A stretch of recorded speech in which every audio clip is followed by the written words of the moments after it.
మోసాలు దొంగతనాలు రకరకాలు.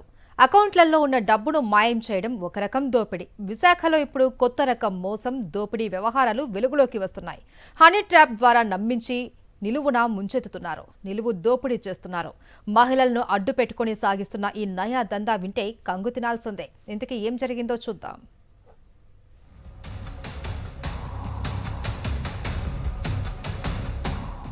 హనీ ట్రాప్ అని పిలుచుకునే వలపు వల గురించి గతంలో చాలాసార్లు విన్నాం. విశాఖ నగరం ఈ వలపు వల వ్యవహారాలతో అనేకసార్లు వార్తల్లోకెక్కింది.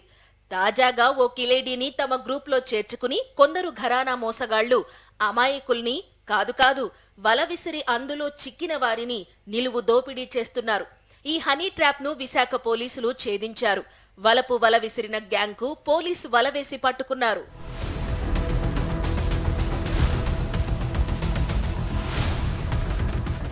శ్రీకాకుళానికి చెందిన రామారావు అనే వ్యక్తికి ఈ నెల 18న ఓ మహిళ నుంచి ఫోన్ వచ్చింది.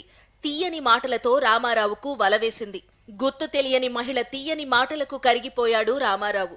ఆమెను ఏకాంతంగా కలుసుకునేందుకు శ్రీకాకుళం నుంచి విశాఖ వచ్చేశాడు. తగరపు వలస ప్రాంతంలోని ఓ నిర్మానుష్య ప్రాంతంలో తనకు ఫోన్ చేసిన మహిళ కోసం ఎదురు చూస్తుండగా హఠాత్తుగా 3 బైక్స్ మీద వచ్చిన 6 వ్యక్తులు దాడి చేశారు.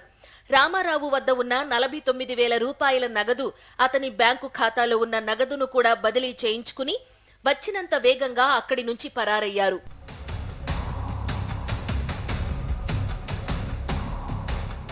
అమ్మాయి పిలవగానే హుషారుగా వచ్చిన రామారావుకు ఒంటి నిండా దెబ్బలు మిగిలాయి. జేబులో ఉన్న డబ్బుతో పాటు బ్యాంక్ అకౌంట్లో ఉన్న నగదు కూడా పోయింది. దెబ్బలతోనే ఎలాగోలా శ్రీకాకుళం చేరుకున్న రామారావు మిత్రుల సాయంతో తిరిగి విశాఖపట్నం వచ్చి భీమిలి పోలీసులకు ఫిర్యాదు చేశాడు. రామారావు హనీ ట్రాప్ కమ్ దోపిడీ కేసు నమోదు చేసుకున్న భీమిలి క్రైమ్ పోలీసులు దర్యాప్తు ప్రారంభించారు. రామారావుకు ఫోన్ చేసిన వగలాడి ఆశారాణిగా తేల్చారు. ఈ గ్యాంగ్ లో మరో 7 ఉన్నట్లుగా గుర్తించారు.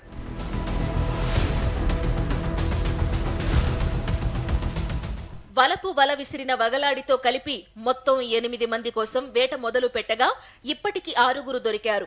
ఈ గ్యాంగ్ రామారావు ఒక్కడినే మోసం చేసి దోచుకున్నారా, గతంలో ఇంకా ఏమైనా నేరాలు చేశారా అనే కోణంలో దర్యాప్తు చేస్తున్నారు.